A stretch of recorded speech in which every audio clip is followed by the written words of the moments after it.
Hello, everybody, and welcome back to the channel. If you're listening on the road or if you're watching this video on YouTube, we have a really cool one for you guys today here. Our special guest in his beautiful new podcast room is Logan Shinholzer, the owner of Contractor Growth Network. They are a wonderful, beautiful marketing agency that really focuses on turning you guys into that luxury brand. And well, Logan, welcome to the channel, man.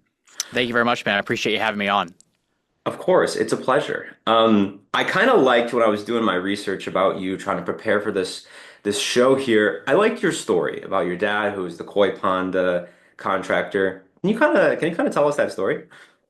Yeah, so growing up, my dad was a contractor, and I remember I had just graduated college, and every year I would go back and work in the field in the summer times for him. He was a koi and water feature pond company up in the DC, Maryland, Virginia area.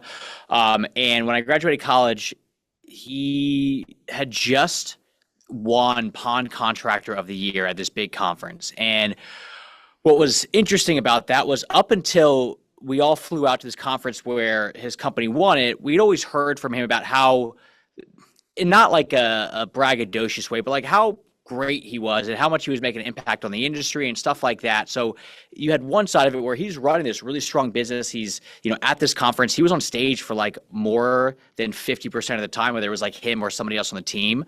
So they took up a lot of stage time as a company. And on the flight back, he looked at me, he's like, "Look, Logan, like, we just won this great award. We run a really strong company, and the marketing company that I'm working with, which at the time was just a local marketing agency, not specialized. They do it for anybody." He said, like, they're just not getting it done. And if I'm gonna waste money on marketing, I might as well waste it on my own son. Do you want to try this thing? And I was like, sure. I don't really know anything about marketing. Like, I had just graduated college, an engineering degree, so nothing to do with marketing at all. But I was like, Dad, I don't know this stuff. I have a Facebook page because at the time I'm 22. Like, I could try to figure it out. And he was like, don't worry, I'll get you help. And he what he actually did was he hired this guy named Tom Reber, who was a former painting contractor. It turned into a business coach to actually coach me on how to market. And I remember at the time I was very reluctant because as a 22-year-old, thinking like, oh, I have a business coach that's going to help me out. Like that's, like my ego was hurt, which was so stupid. But at the time, that's how I felt. And Tom, came in and taught me essentially the basics of how to do marketing, like how to blog, how to create content and all that stuff. And the beauty of it was I didn't know marketing, so I didn't know how to like game or hack this system for my dad's company. All I knew how to do was the stuff that Tom was doing, which was like, hey, build content and, write blogs and just help out your audience. And year over year, as I just continued to do that, the company grew, the leads grew, and ultimately got to the point where it went from like barely getting any leads up to we're getting so many leads. And then we had to add in all these ways to like upfront, pre-qualify prospects, and it kind of took off on its own. And, I ultimately started this company, Contractor Growth Network, 7 years ago. So it was about a 3-year period of me just doing it for my dad's company. And it was working so well with him that his buddies who are also contractors hit me up and said, hey, can you do the same thing for my company that you did for your dad's company? And I was like, sure. And then I ended up starting this, went out on my own. And no matter like how many ways we like slice or dice and try to do all these extra marketing things, like ultimately the stuff that Tom taught me 10 years ago, which is build a strong brand, educate the market, be the authority in your space. That is the thing that we do for all of our clients now. So it comes in the form of, websites and content and SEO and all the stuff that worked back then. It still works now. It's just everybody's doing it. So now it's just, can we do it better than everybody else and tell a better story? But ultimately, it was taking all the amazing stuff that my dad was doing in his pond company where he was providing great service. When we would leave the house, we would pressure wash the driveway, we'd soft rake the grass, all that stuff. All that stuff costs extra money to, pay your crew to do it. So he was charging a higher price, but because people in the market, prospects were not seeing all that, they just thought, man, you cost more than everybody else. I can't justify why I'm going to pay you more than everybody else until we made the marketing reflect what it truly looked like to work with his company.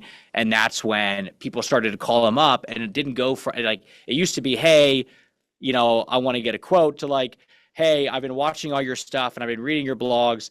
I'd like to talk to you about, you coming out. I know it's probably going to cost me between this price and this price. So essentially people were coming in educated. So his job went from like trying to like educate people on the phone to more so like really they were coming in educated, and his job was just to almost not mess it up from a sales perspective. So that was basically how it all came to be. Okay. What are some of those things that in the marketing that you have done to educate and to build value, to provide that value, to position yourself as an authority, to kind of, create higher qualified leads and people who are a little bit more interested? Are you diving, deeper in the testimonials? Are you, hitting reviews? Like, what are you kind of doing to improve that? Yeah, so it's all of that. It's if you are running your own estimates right now and you think about all the stuff that people are asking you in person, hey, what's this going to cost? How long is it going to take? Are you going to put stuff down to protect, my yard or my home? Who's going to be in here? All that stuff that like people are asking you in person, they are looking this stuff up online ahead of time. And that's where like all the blog content comes in.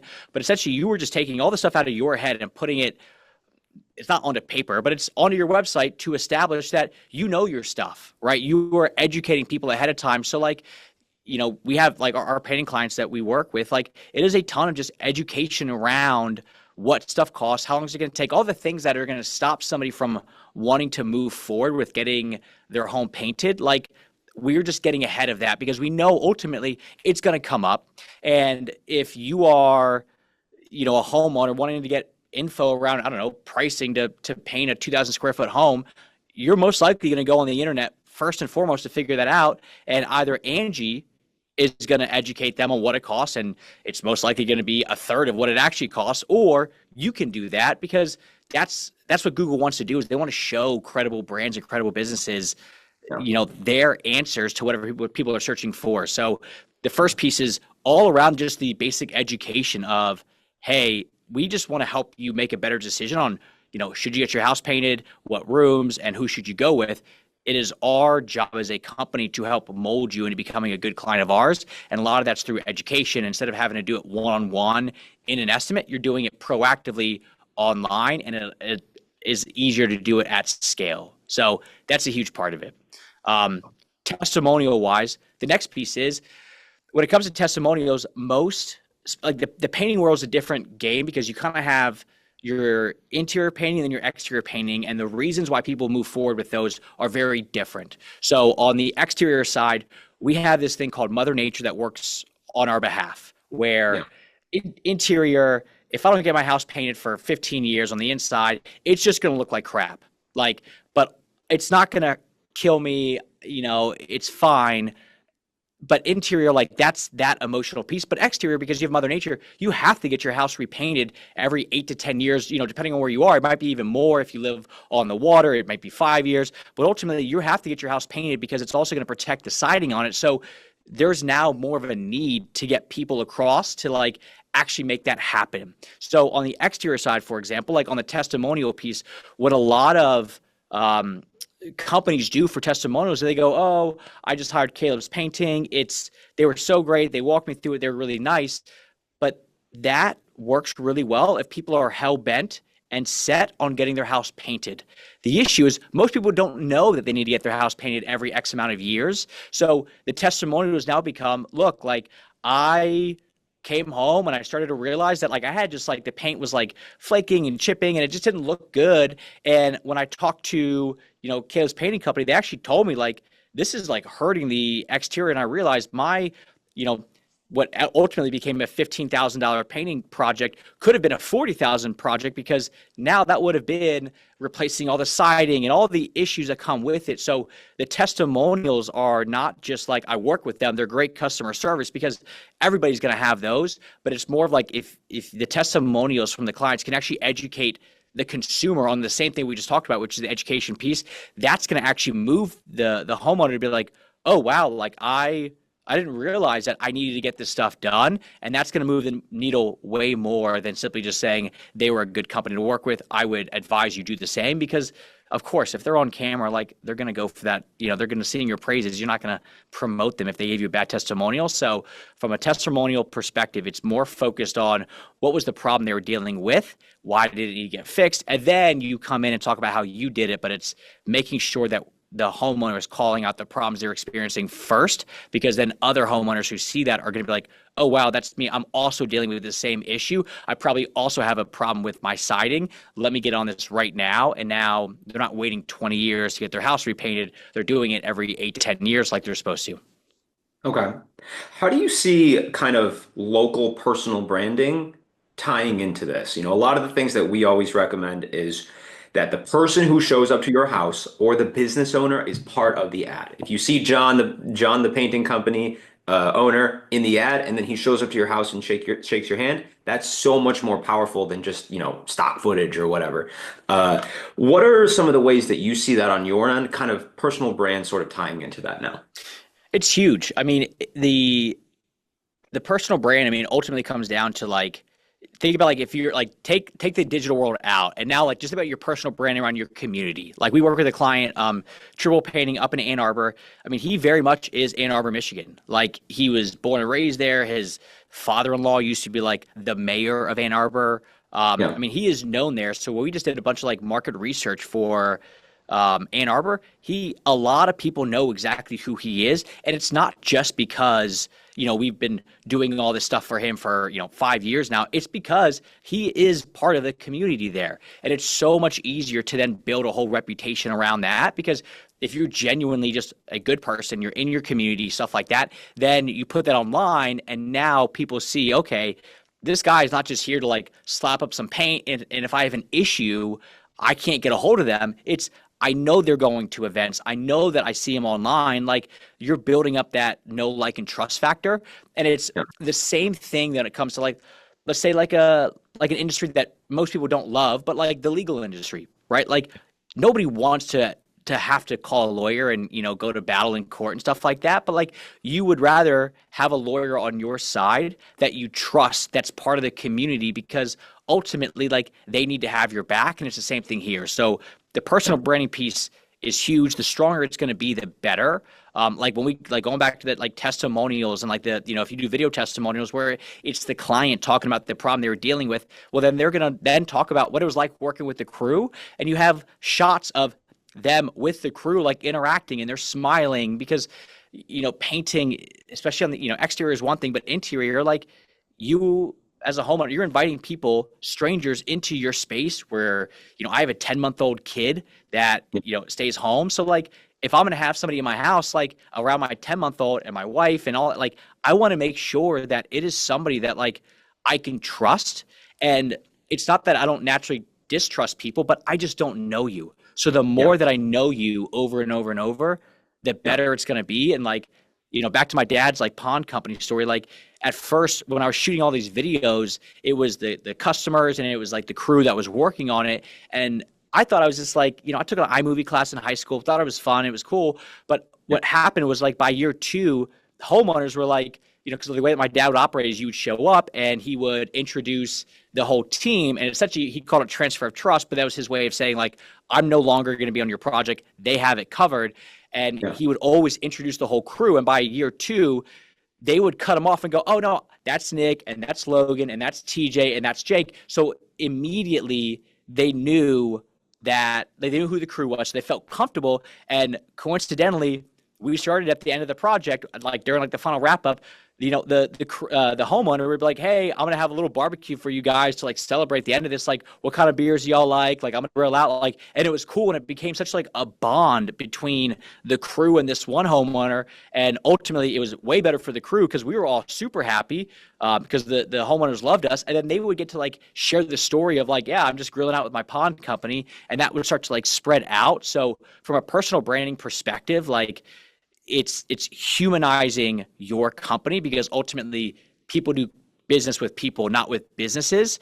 And it's not just, the owner at the top. It's not just Todd Tribble. It's also getting his crew on camera because Todd's not going to be the one painting your house anymore. It's going to be, the people on his team. And the more they also know them, the stronger it's going to be of like, look, do I want to, because Todd's, top of the market, like, what he charges. And is it worth it for the homeowner to spend more money with a company that they already know who's going to be in their space versus risking it to save some money?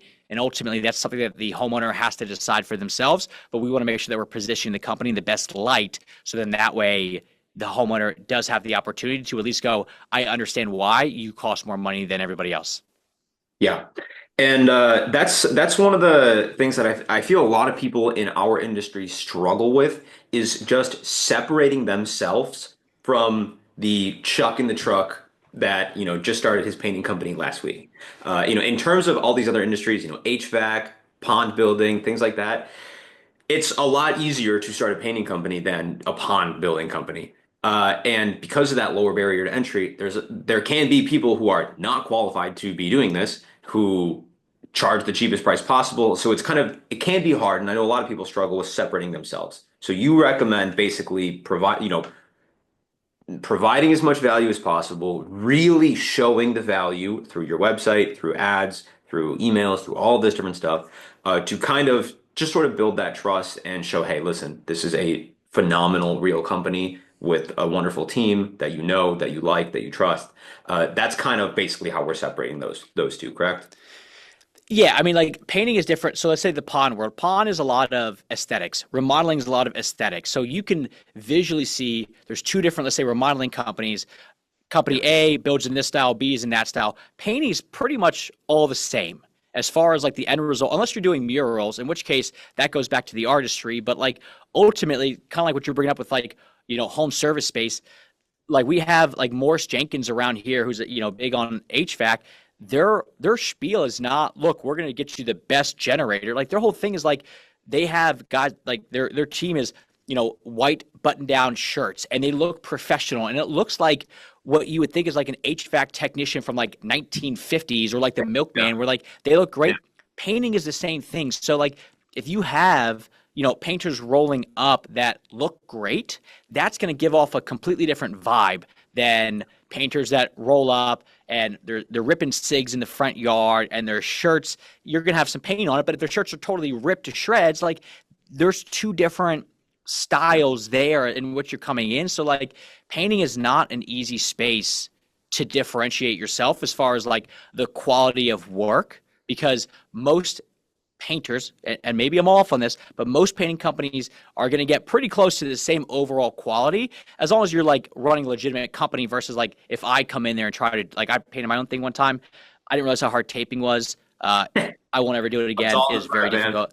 Yeah, exactly. But it's like it's Yeah. stuff like that where it's like the differentiation of something that's very visually aesthetically pleasing is different than painting. So in painting, it's really the crew and the efficiency and the communication that is the difference. Like we had another client up in Boston, north of Boston area, really high end painting company. He was twice the price as everybody else, and they're like, "How do I justify this?" And he was like, "Look, I'm going to have 3 times the amount of people in your space doing the project because we're going to get it done 3 times faster. So it's ultimately up to you. Do you want to pay more money to have us in your house for 2 days and not 6 days where your family is, constantly smelling paint all the time?" That's a differentiation piece. So it's more of like the process when it comes to painting versus the actual end product. But if we're talking to all remodelers, pond builders, landscapers, I'm speaking more of like, look, it's ultimately the end result that people want more, and that's how you differentiate more so than the actual process. So it's different in the painting world. It's closer Yeah. to home service than it is the aesthetically pleasing ones. Okay. All right. Now I think all of the things that we've talked about, websites, branding, all of this kind of stuff, it can definitely feel overwhelming. So I want to kind of throw you a scenario here. Let's say I'm running Caleb's Painting. I'm doing okay. I'm self-employed. I got a couple subs. I'm making about 150 a year. All right. I want to step into this marketing. I want to start, presenting myself as higher class and charging more, working with better customers, working in nicer areas. But this all sounds like a lot.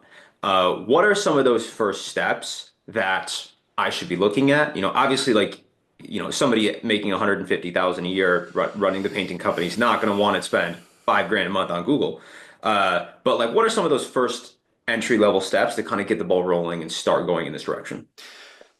Simple high-end website. You can do a single page that makes it straightforward to show credibility and explain essentially what makes you valuable. Your Google business profile, which is, getting those reviews, optimizing that, making that look good. That's going to be a pretty straightforward way to do it. Next piece that I'm going into is going to be probably more on the Facebook ad side. Run those ads in targeted areas. Run some sort of discount and probably operate on like more of like a painter for a day service where it's not me trying to go in and say, look, like I'm in these high-end neighborhoods. I know I'm brand new, but it's going to cost, 30 grand to paint the exterior of your home. You need to have more credibility for that. But like for me to be able to get into that space and go, look, for $800, you got me for an entire day. It's usually 1,000, but I'll come out there and I will paint whatever you want me to paint for a whole day. These are some of the basic things that I can knock out by myself in a day, or have the crew come out and do it. And ultimately, that's my way to get my foot in the door to becoming that company's, or that homeowner's painting company. Because as soon as you walk in, the likelihood that they have more stuff that they want you to paint is probably going to be pretty high, because as you walk around, they hired you to do their bathroom, and then you see all this other touch-up work that can happen, and next thing you know, you're doing everything over the next few years. So that's how I would do it: is look nice on a website, Google business profile to establish that with good reviews, then running some sort of ads in the right areas, offer a discount, and do it like a lower price point thing to get your foot in the door and let it spread from there. Okay. Okay. Awesome. That's very cool. I like that. I like the painter for a day. I don't usually hear that as much of a suggestion, but you're right, man. You see one room or a bathroom or something done that can very easily lead to, oh, you know what? Just do this room too. Or, Yeah, like I had my in-laws, they were just like, yeah, like we just want to have this guy paint this door, and he quoted us like $1,000, a very simple paint, and they're like, there's no way I can justify that, but they said they had like essentially it's a day rate, and it's like a minimum that they could come out to do, and that's why. yeah, And in reality, like they're going to go out there, it's going to probably take maybe a couple hours to paint that door, but a yeah. couple hours to paint a door is not worth $1,000. But if we got this minimum, you might as well have us do other things as well. It's way easier. Yeah, I mean, I was talking to somebody at landscape, but he was telling me like, yeah, my buddy does the painter for a day thing, and I might be off, but I swear he said they do $1 million in sales from painter from a day. Wow. Wow. Yeah, so good. It's a good, straightforward offer to get your foot in the door, and it's everybody's got, especially in the high end areas, those touch up things that ultimately you're just going to keep, building more work. One of the things that we do with pretty much every new client that comes on is we have to start off just by getting them organized. I would say 75% of the time they don't even have a CRM. There's not a lot of like organization in place. So we spend a good amount of time, getting their CRM set up, making sure that they have a good way to understand like a snapshot view of their business. So that way when leads come in, they can understand their numbers and say, okay, I'm going to 30-40% of these estimates that are leads, I'm closed, this is my closing rate, whatever. What are some of the ways that you kind of recommend to get organized? Would that be getting a CRM? Would that be, using like Paint Scout or some of these other tools to kind of set yourself up for success for when those leads do come in, you can actually, manage them properly? Yeah, I mean, a CRM is only as good as how much you're going to use it. It's kind of like, we do a lot of videography, and people will be like, hey, what kind of cameras should I get? And it's like, look, how much video have you done? And if their answer is none or next to none, it's like, start with your iPhone. Like, just start off small, go from there. You don't need all this stuff. The easiest thing is just going to be to hire the stuff out. If you're at 150K, it may not be feasible to hire all the stuff out right now. But ultimately, like, the more that you can be consistent with the intake of when a lead comes in, how well are we converting them? Like we talked about drip dodge before we came on here, like to have something like that where it's done for you. I mean, that's going to be great. I mean, my wife and I, we just repainted our house this year, and the whole process was, and we're millennials. I'm 33, she's 32.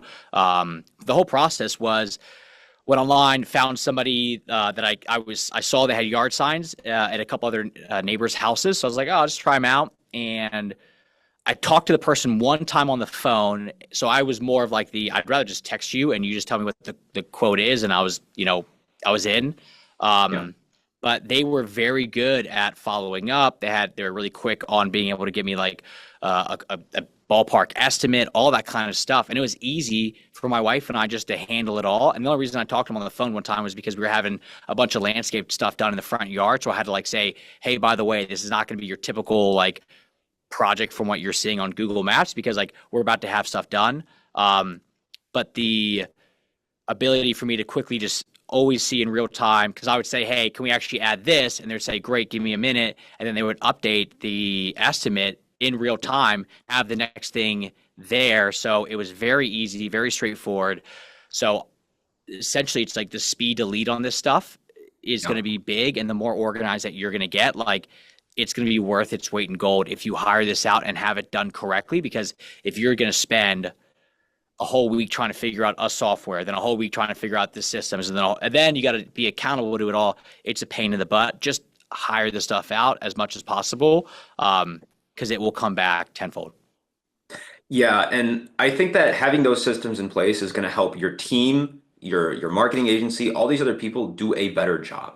Like, we always follow up. Like we make sure that every single, estimate that's been gone to, we follow up to see what's going on with it. Did it close? How much money did they make because of it? And so on. Like that helps us as an agency do a better job because we can see what's going on down the line. If there are common objections or if there are certain things that are happening in the estimates or something like that, maybe there's something we can do on our end to fix that. But if we don't have that system in place and there's not that, down the line system, then we have no idea what's going on. So that helps everybody else on the team do a better job and make sure they're kind of hitting those KPIs there.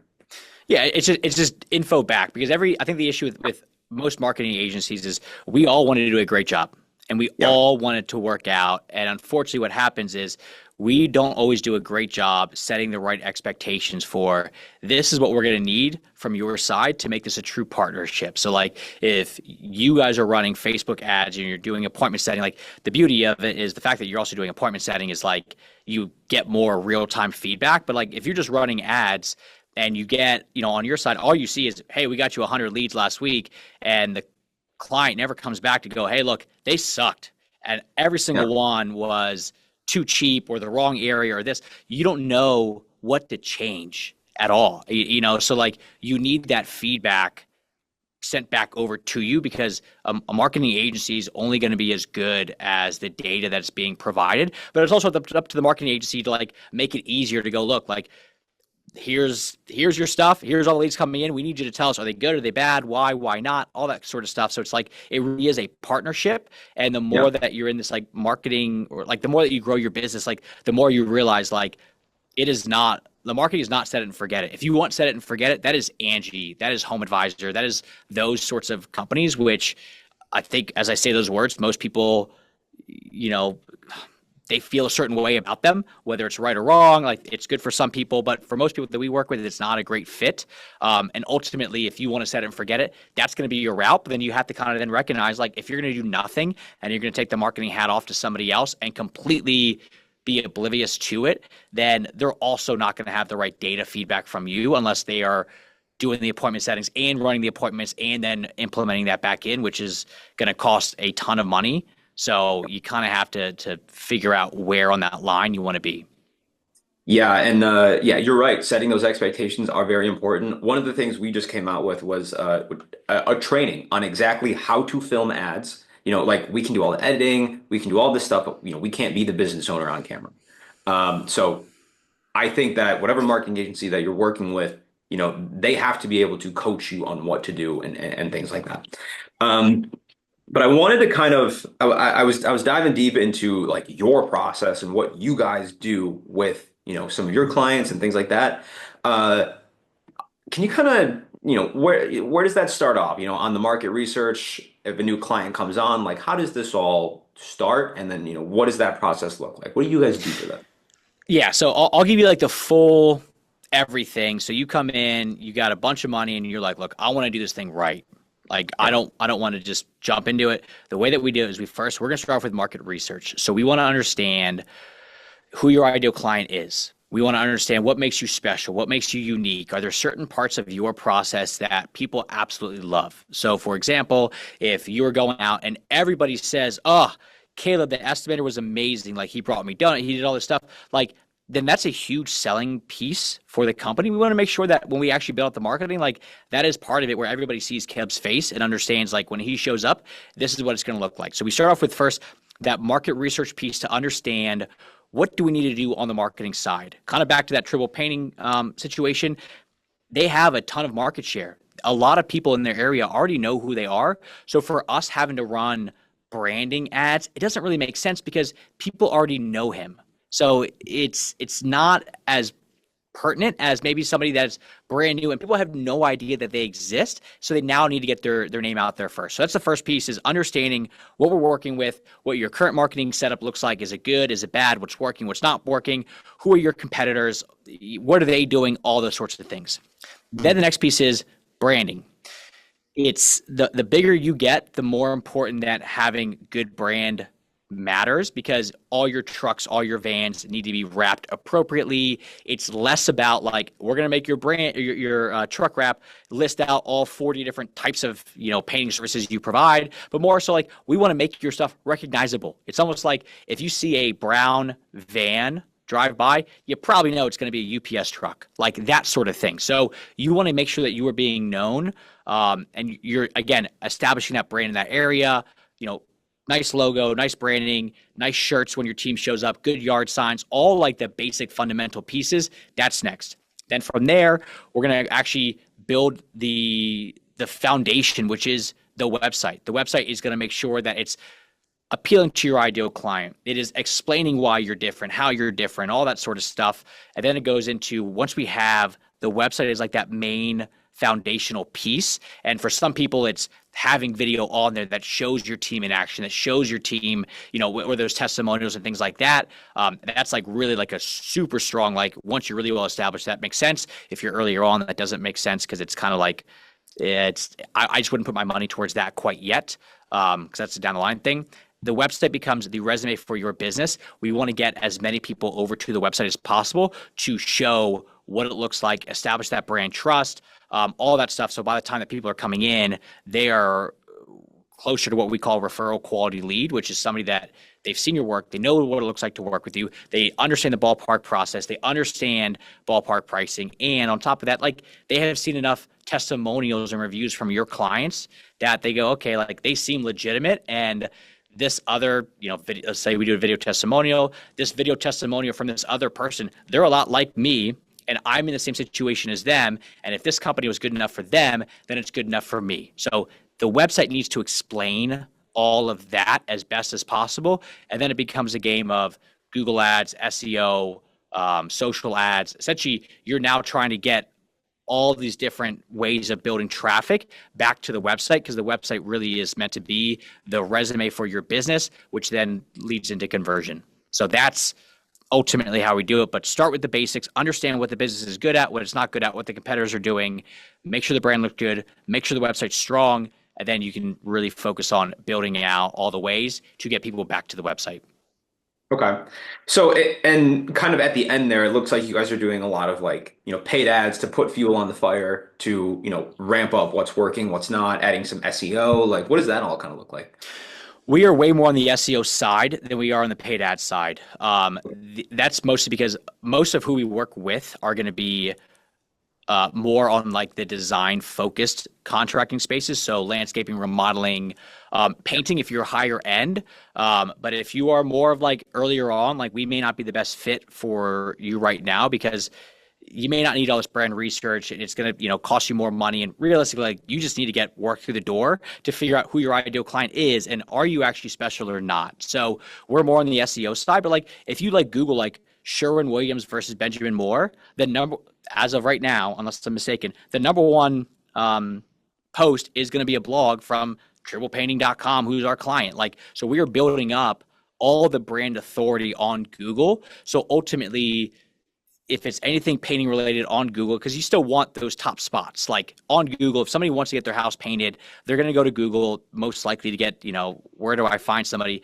Only 5% of the clicks are going to be Google ads. The other 95% are going to be organic, which is where SEO comes in. So we focus primarily on that because with Google ads, it's also not like you're guaranteeing that you're going to get an immediate ROI from it, because ultimately the way that Google ads or even SEO works is with SEO, you're just getting your stuff up to the top so people can see you. And then the website's supposed to do its thing to get people to convert over to a lead. Google ads is the same thing, but now you're just spending money to jump to the top instead. So on the ads side, the SEO side, we're building out location pages to say, this is how we paint in this specific area. And then we build, blogs and authority around those pages to showcase, hey, we know our stuff. We know what it costs to paint, a house in this area versus this area. And that's, I'm from the DC Baltimore area. To paint a house in Baltimore is going to cost different than DC, because in DC the cops are crazy when it comes to if you park in the wrong spot. So you might as well add on $500 a day in parking tickets to it. So that's going to impact what the price is to get the house painted. So that means that your article that explains what it costs to paint a house in DC is going to be different than Baltimore, and Google and people want to see that and know that. So essentially you're trying to build up enough authority online around your website that when somebody's Googling, anything related to topics that are relevant to the painting industry, you're showing up, providing good information, and then ultimately Google's like, man, this company keeps popping up. People seem to have a great experience.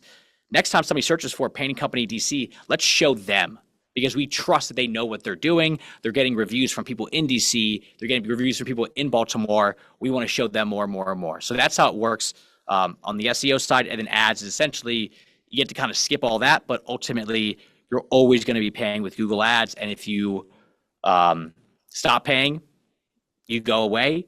With SEO, if you stop, it's going to go away, but one is a really slow ramp down, while ads is like an immediate stop. So that's kind of the difference between the two. So we're way more on the SEO side because we're all about our thing is build your own brand. That's how we do it.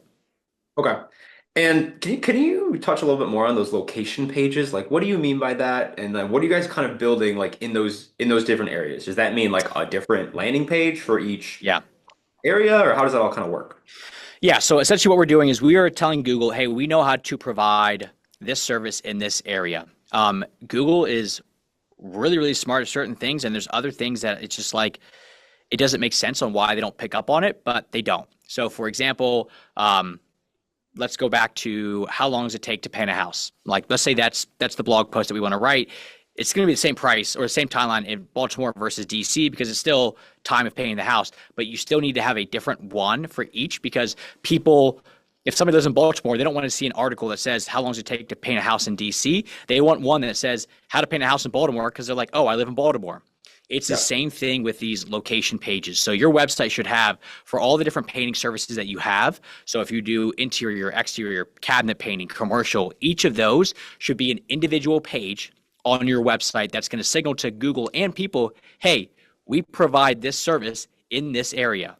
So that's going to essentially establish, what you're talking about. You're able to speak directly to the person reading it. But if you operate in different areas all over town, you need to have pages for each of those areas, as long as it doesn't feel like you're just copying and pasting and spamming the system simply to rank higher on Google. So you'd want one for DC, you'd want one for Baltimore, you'd want one for Silver Spring, you'd want one for Columbia, Maryland, which all are pretty close. And the way that you're going to paint a house in all those areas is pretty much the same, but it needs to be more localized for people and for Google's purposes. So when somebody's searching, they feel like they're getting the most relevant result to them.